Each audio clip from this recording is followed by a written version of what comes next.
We're back with the Tech Policy Grind.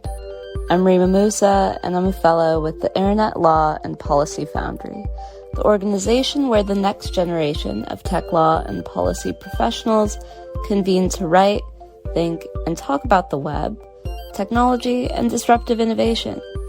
This is the Tech Policy Grind, the Foundry's podcast where we chat about what's going on in the world of tech policy.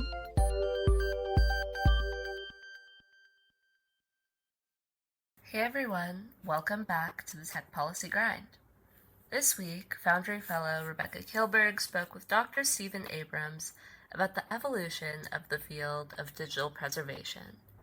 They cover the field's history and its current state, including the potentially unexpected fragility of digital objects and continuing concerns around the usability of digital collections. Stephen has spent much of his career working on developing and implementing policies and strategies to ensure the preservation of digital collections. He's currently the head of the Digital Preservation Program at the Harvard University Library. Rebecca is a technologist in residence at the Harvard Law Library Innovation Lab. There, she contributes to the lab as a web developer and conducts independent research on the environmental cost of digital life. Enjoy. Welcome, Stephen. Thank you, Rebecca. Would you introduce yourself and tell us a little about your background? Sure. I am the head of the Digital Preservation Program here at the Harvard Library. And in that role, my responsibilities cover things such as policy, strategy, and oversight of the various systems and services that we use to ensure the long-term preservation of the university's very rich digital collections. And what drew you to digital preservation? That's a little bit of a circuitous path, as these things often are. Although I've had a lifelong infatuation with books, I certainly early on never set out to become a librarian. My academic training, as an undergraduate, was in mathematics, and in graduate school in art history. Might seem divergent, but it never seemed that way to me. And early in my professional career, I was able to somewhat meld those interests of the technical and the aesthetic in the software world. I was a software developer, focusing primarily on what we would call sort of scientific and engineering visualization. I was sort of working in that area in the late 1990s. And it was right at that time that the Harvard Library was started up what they then called their Library Digital Initiative, which was sort of their first foray into supporting what we would now call the digital library. There had been some library automation prior to that, but it was primarily just with the online catalog. There was none of the other sort of ancillary systems that we're all very familiar with today. So I came over and joined the library at that point, and it was a very heady time because there was no GitHub, there was no commercial offerings. Everything we wanted to do, we had to build it. So we had a blank sheet of paper, and that's quite exciting. And can you describe what preservation has historically entailed? Well, let me start by saying, for me, preservation is fundamentally about ensuring the continuity of human memory, especially as that memory is supported by ready recourse to the both tangible and intangible artifacts that encompass the arc and impact of intellectual, institutional, and social thought and activity. And now, in the cultural heritage sector, libraries, museums, archives, and so forth, traditionally has distinguished between sort of three interconnected terms and concepts of conservation, preservation, and restoration. Conservation is generally held to be the most general concept and encompasses providing assurances that stewarded materials will remain vital for both current and future engagement. Preservation is usually seen as a somewhat more narrow and more tactical activity that is concerned with securing and assuring the stability and viability of materials in their current state. And then restoration, of course, it has to do with ameliorating damaged material and trying to bring it back to some prior canonical state. Interestingly enough, in the digital preservation world, we tend to just focus on the word preservation and tend to give that an inclusive meaning. We don't tend to talk so much about conservation or restoration, although aspects of those things fall squarely into our remit.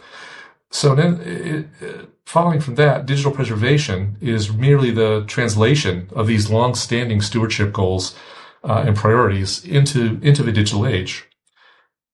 A little bit more specifically, digital preservation is a complex of people, policies, systems, procedures that are all focused on ensuring the ongoing archival integrity, authenticity, accessibility, and usability of digital information. Very briefly, integrity is the quality of a digital thing being complete and unaltered from its accepted state. Authenticity is the quality of the thing actually being what it purports to be, not a forgery, for example. Accessibility is the quality of being known and being capable of being known to exist and being capable of being requested and retrieved, both technically and legally. And then finally, the real end goal in all this, usability, is the quality of being susceptible to meaningful exploitation for some given contextualized purpose. And would you tell us more about the role usability plays in digital preservation? Sure. Well, as I mentioned, just a moment ago, usability is really the ultimate goal. We're not preserving things just to preserve them. We are preserving them obviously because we want to enable some future reader, what have you, to be able to use effectively use some past informative expression that we've captured and maintained over time. It is perfectly possible for any given unit of digital information to be perfectly preserved with regard to its integrity, its authenticity, and its accessibility, but yet still only be partially, or even not even fully usable at all. I can give a brief example of this. I am old enough so that all of the research artifacts involved in my undergraduate thesis work were saved on a computer magnetic tape reel. Very old-fashioned. I still have it. It's been in my custody, unbroken custody, all these years. I know exactly where it is. It's sitting on a shelf in my office. So it has perfect integrity, it has perfect authenticity, it has perfect accessibility. Can I use it? Well, I doubt it. Perhaps if I could find an old IBM mainframe computer and the strange variant operating system that my university had developed, if I could find a tape drive that I could plug into this thing that would accept my particular form of tape encoding, if I could find all the software I needed to do all that, then maybe yes, I could do it. But that's pretty unlikely at this point. Had I been a little bit more forward-thinking all those years ago and thinking about usability, how am I going to use this thing in 10, 20, 50 years from now, then I could have done a variety of things to sort of remediate that situation. I could have made a copy of all the data on that tape onto other media, onto a disk, onto a CD-ROM, onto a USB drive, nowadays onto the cloud. I could have converted the actual thesis document itself from a very idiosyncratic text editor to WordPerfect or Word or PDF. I could have cross-compiled the software that I had written so that it would be usable, in terms of a modern computer instruction set. And of course, I'd have to be doing those things periodically over time to keep up with ongoing innovation and obsolescence. Have you noticed, besides this renewed interest in usability, are there significant shifts in the field of digital preservation over the last decade? Yes, there are many, and in the interest of time, I just wanted to highlight one particular set of things. And this is a sort of a community-wide change that I've seen and welcomed, as have all of my colleagues, is the new level of importance and attention that is now being given, properly so, to the various ethical dimensions of sustainability, diversity, and equity as they apply to the preservation enterprise. In terms of sustainability, it's important to recognize that digital is right there in the name. So it necessarily involves the use of technology. A lot of it. All that machinery consumes power. A lot of it generates a lot of heat. It has to be dealt with. A lot of it. It also makes use of nowadays, a lot of exotic materials that can be quite problematic to extract, to refine, and ultimately to dispose of safely.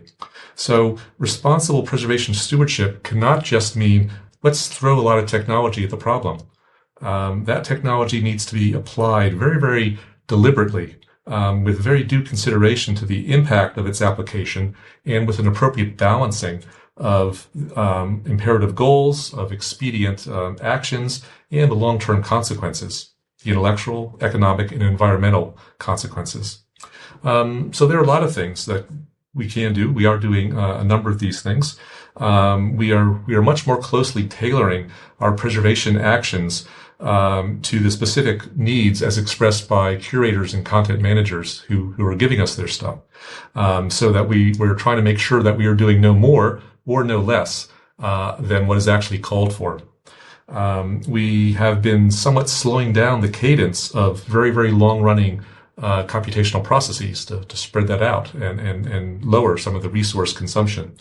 We are placing much greater reliance on lower energy storage solutions and platforms and the use of high efficiency data centers, such as the Massachusetts Green High Performance Computing Center, which is operated by a consortium of Boston area academic institutions, including Harvard, that has been very carefully designed to minimize environmental impacts. On the diversity and equity side of things, it's important to recognize that even here at Harvard, we operate with finite resources at hand. Everyone does. And therefore, in a very real way, any explicit decision to preserve this thing is somewhat an implicit decision not to preserve that thing. So this raises really critical and important questions about who gets to decide, whose voices are heard, and whose voices are left out. We are starting to pay a lot more attention to the collection and preservation of the context of the information objects alongside those objects themselves, so that we can present all of that back as a package to a potential user of that information, presenting the context of original creation. What was the original author's intention, to the extent that we can recover that. The context of collection, recognizing that information often accrues extensive meaning and value just through the fact of being aggregated together and presented in the context of presumably like things. There's the context of prior consumption. What is someone else who's looked at the same thing I'm looking at now? What was their reaction? What was their response? And so forth. So we're trying to figure out ways effectively to collect all that, which you can imagine is a little bit more difficult than just getting the thing itself. But we feel it's really quite important in this regard. So you've also written about the loosening or elimination of restrictions, as you referenced, regarding the type of digital assets that are included in archives. How does this change the impact the work of digital archivists have? I think in retrospect, we now realize that in the past, we were being overly prescriptive regarding eligibility for preservation purposes. We here at Harvard, as well as many, if not most or all of our peer institutions, when we first started out doing this, and here at Harvard, this goes back almost 25 years, we thought that we were actually doing our stakeholders a favor by restricting what we were taking in to things that were of a uniform, extremely high quality in terms of their curatorial processing, their description. They were very well formed, they were beautiful, they were pristine, and so forth. I think in hindsight, that was probably a mistake. And what we were really only doing is we were artificially restricting the universe of materials that we should have been collecting, that we should have been disseminating, and we were putting the things that we weren't dealing with at a significant risk of potentially irretrievable damage or loss. So for the past number of years, for over 5 years now, as a matter of explicit policy here at the library, we have basically lowered our eligibility requirements to almost nothing. Pretty much all we want to see is a commitment to participate in and support, both intellectually and financially, our preservation efforts. So we pretty much will take in anything. And those things, again, range a spectrum of some, some notion of quality, some notion of being well understood and so forth. But we feel it's the single most important, thing that happens in the life cycle of a piece of digital information is being collected and put under the care of a managed program. That doesn't necessarily guarantee long-term preservation success, but by not being managed at all, that almost surely guarantees preservation failure. So the main impact of this loosening of these strictures is we are now dealing at a much greater scale than we did before. Everything has gotten bigger except, our staff, our resources, our budget, which, go up, but are relatively constant, and they go up at a much slower rate than the stuff that we're being handed to deal with. So, it's incumbent on us to sort of, have in place a continual sense of self-reflection, of assessment, and improvement, to do whatever we can to, always try to improve our productivity. To a large extent, this involves making greater and greater use of automation and try to restrict, manual human activity to those areas where people are uniquely adding value. But to the extent to which we can embed human competencies, human decision-making criteria into algorithmic processes, that's all to the better. We're also looking forward in future to a much more in-depth exploration of uses of machine intelligence in this regard. So you've touched on this briefly, but given the new scale, how do you think about the costs of digital preservation? Cost is a very, very important topic. Here at the Harvard Library, our preservation activities operate on a partial cost recovery basis. And that is charged back in a very granular, localized way. Every individual library or library system, in some cases for the big professional schools and so forth, they're responsible for funding, out of their own local budgets, for preservation activities. This is, it's not unheard of other places, but I think more of a norm at our peer institutions is to try to fund this in a central way, which streamlines things quite a bit. Price, of course, can be seen as an impediment to more widespread, adoption and use of our services. And that is true even though, we've only been operating in a cost recovery mode for about 15 years. And over that time, we have reduced our price point by about 85%, which is, just numerically about 85%. In real terms, it's probably much more than that because, dollars were cheap back then. But still, if you're, a library director and you're operating on a fixed annual budget, that only goes so far. And around here, I think it's fair to say that most people would gladly welcome the opportunity, to be able to ensure, the longevity of a much larger set of materials that are pertinent, to their research and pedagogic interests. So we are constantly looking out for ways in which to, lower our costs, become more efficient in that regard. Another problem on the financial side of things is that preservation activity by its nature doesn't always fit nicely into sort of an annual operational budgeting kind of exercise, where you sort of know ahead of time, where you can anticipate ahead of time what it is you're going to need to do. For the most part, we can do that, but every so often there's going to be an unusual event. Something's going to become obsolete, or there's going to be some major, damage. Something's happened that we need to remediate sort of right away. Time is in the digital world, time is of the essence. In the physical world, not always. Paper is a wonderful preservation mechanism. If you keep it in the right environmental conditions, paper sort of preserves itself. It's cold, dark, dry, and you don't rip it or, it doesn't burn up. It'll last indefinitely.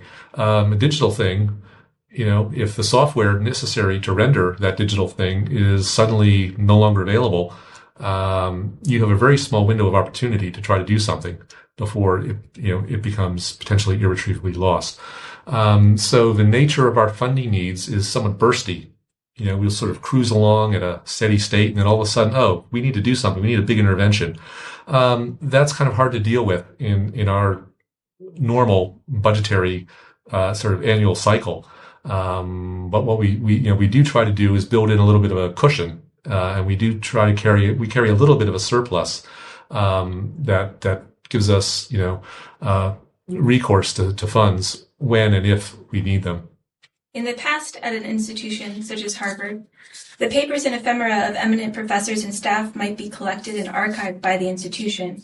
But these days, so much occurs in the digital space, as you mentioned, over email and shared docs, etc. How are institutions grappling with this shift?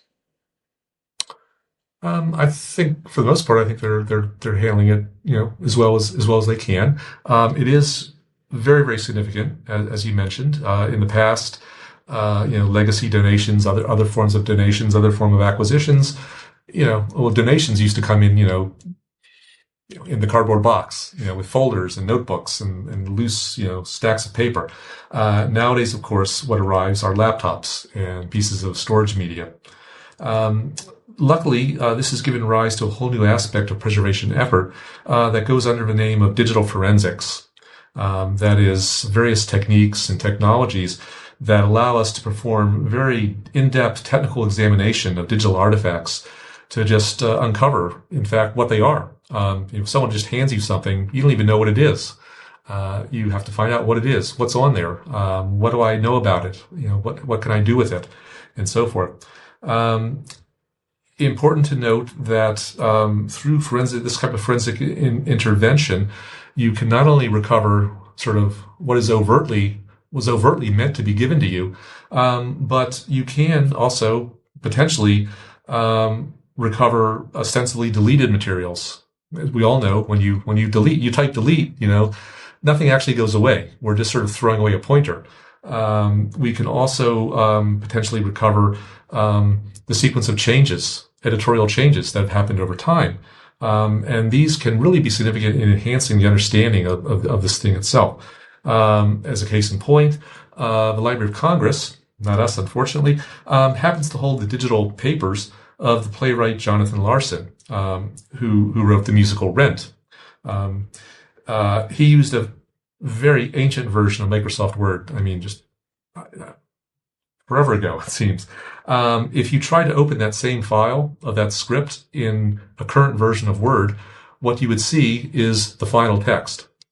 Subjecting that to some of these forensic tools, the Library of Congress was actually able to recover the full editing history. So, Larson's estate, they thought they were just giving the library, the final thing. Sorry, that's all, as far as we know, that's all we have. But in fact, they were giving the library the full history, which is incredibly illuminating of the creative process. So that's the kind of thing that we are ramping up our capabilities in this regard. You mentioned email. Also, there's the whole notion of there's a lot of material that's coming to us or being used, that is published only in web form. Luckily, we have long-standing programs in both those areas to deal specifically with email, to deal with materials that we capture off the web and so forth. And here we are working particularly closely with our colleagues at the University Archives in this regard, because they're in the middle of a multi-year project to move toward what they're calling a digital-first records management program.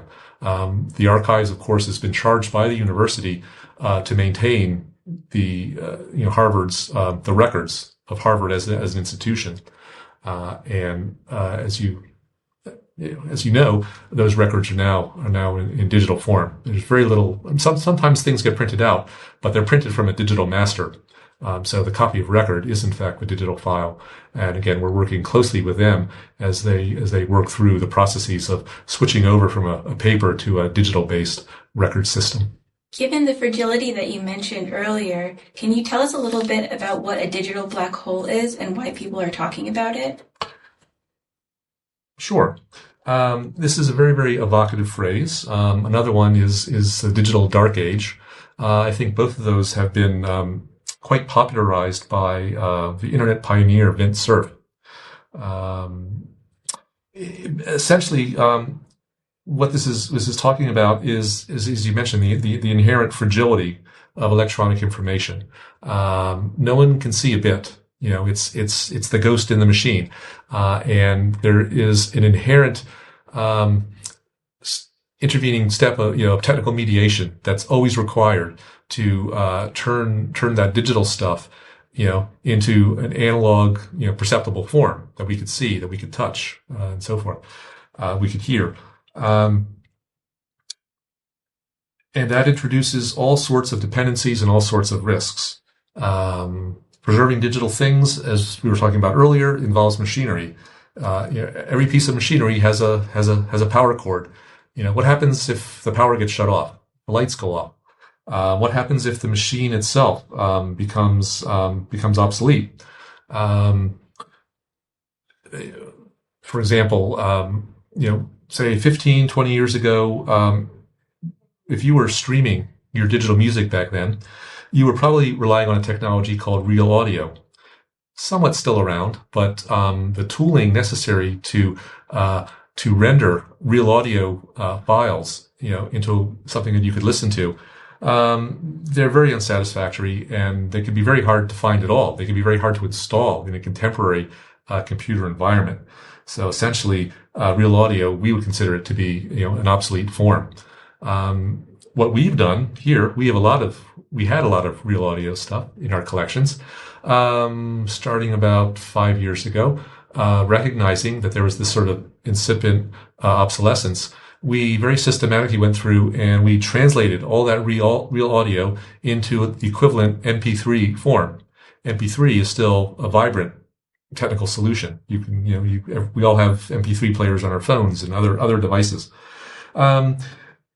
So that means, that music as an piece of abstract information or creative information, has remained viable, even though it has undergone a radical, restructuring of its physical or digital form. And that's something that we may need to be prepared to do time and time again. 10 years from now, is MP3 still going to be viable? Well, perhaps, but, not necessarily want to bet on that. So we'll have to convert that to other new forms. This is a general strategy that we call format migration. And it's one of the two primary strategies involved in digital preservation. The other being something called emulation. In an emulation situation, you are able to keep your digital assets in their original native form. And you can keep the original software. You have to preserve the software alongside the asset itself. And then there's technology that basically allows older software to run in a contemporary computer environment, and give you more or less, the same user experience that you would have had before that. This is something that was always of great theoretical interest to the preservation community, but up until about 10 years ago, no one really knew how to do it. But since then, particularly with the rise of computer virtualization, which we all sort of take advantage of nowadays, and particularly through the intervention of very, very enthusiastic computer gaming community. They were really the ones, amateurs, so to speak, but very, very adept and professional in how they approach this thing. They were really the ones who first started creating these emulation environments because they wanted to play old versions of their games. There was no place to put the cartridge anymore, or they didn't have the right controller. You couldn't buy it, you couldn't plug it in. So these are sort of twin strategies that we take advantage of to deal with this inherent fragility. If we didn't do any of this stuff, if we did not have a very proactive program of managed care, if we were not constantly thinking about, well, what's at risk, what are the things we should be worrying about, then we would very much be falling into the situation where our universities, valuable, often invaluable content would be falling into this digital black hole, no longer accessible. And we would be potentially, as a society, entering a digital dark age, where, last quarter of the 20th and the first quarter of the 21st century, we might know less about those times than we do about, 500,000 years ago, because that paper is still sitting on a shelf and you could take it out and you could read it, and very, very different in the digital world. Given how rapidly things are changing, are there other current policy concerns for archivists and librarians that the audience may be unaware of? Sure. One thing I could mention in that regard, because I don't think this has reached certainly the popular imagination yet, but it is something that we in the library world are very much aware of, is that there's been a real shift in the modality by which we acquire new digital materials. In the past, we would actually purchase things. Certainly in the tangible world, we would purchase books, we would purchase journals, and they'd be sitting on shelves. Well, they're still sitting on shelves. Nowadays, in the digital realm, particularly when we're dealing with commercial content providers, publishers, the scholarly literature, which is now essentially all electronic databases of information, they're offered to us on a leasing basis. Basically, we're licensing online access to it. We don't necessarily get custody of a physical copy. Those license agreements can come with some pretty onerous terms in this regard. We, as preservationists, in order to do our job, there are a number of things that we feel we need to be able to do to this content we're trying to preserve. For example, we need to be able to make a somewhat arbitrary number of bit faithful copies. We don't want to just have a single copy. That something could happen to it. If we have lots of copies, we could lose one or two, and we still have all the others. We need potentially the ability to create derivative forms of the original content. We were talking earlier about format migration. We acquired some things as real audio. Now we've turned them into MP3. Were we allowed to do that? Well, we were in that case, but that's a larger question. So we always try when we're negotiating these leases to put in, the most favorable terms that are specifically granting us rights to do what it is we need to do to be able to preserve this material. Digital rights management is another thorny issue in this regard. Again, often that online thing you're getting has DRM built into it that can severely restrict what you're permitted to do. And again, that's very inimical to the preservation enterprise. Also, another thing to keep in mind here, it's one thing to negotiate favorable contract terms for your license. It's another to find that they could actually be exercised in practice. We actually have a situation going on right now where we're dealing with a commercial content provider. We have a license with them that says you have permanent access to this stuff, and if you want to get your own local copy, we can give it to you. This company is now bankrupt. They've assigned certain company, capital, intellectual and physical capital to a successor company. That successor is not interested in this particular niche market of providing, e-journals. We're trying to, exercise our rights, and we're not really getting a lot of response back. Trying to deal with a company that's in receivership or bankruptcy, this is not the top of their list of what's important to them. They're beholden to the bankruptcy court and their shareholders and other people who have a direct financial claim. And, a little hand being raised by the library saying, please, sir, can we have our stuff? It doesn't always come there. So it's a bit of a salutary lesson that just because you have paper rights doesn't necessarily mean you have actionable rights in some cases. So that's a little bit troubling. Yeah, definitely. Well, thank you so much for sharing all of this with us. And thank you so much for joining us today, Stephen. Oh, well, I'm delighted to have the opportunity. Thank you, Rebecca. Thanks for tuning into this episode of the Tech Policy Grind. If you enjoyed the show, get in touch with us at Foundry Podcasts with an S at ilpfoundry.us, or leave us a review wherever you're tuning in. I'm Rima Musa, the host of the show, This podcast wouldn't be possible without the help of our team at the Internet Law and Policy Foundry. Thank you to Evan Enzer for editing this episode, Lama Muhammad, our social coordinator, Allison McReynolds, our accessibility coordinator, and Tim Lorden at the Internet Education Foundation.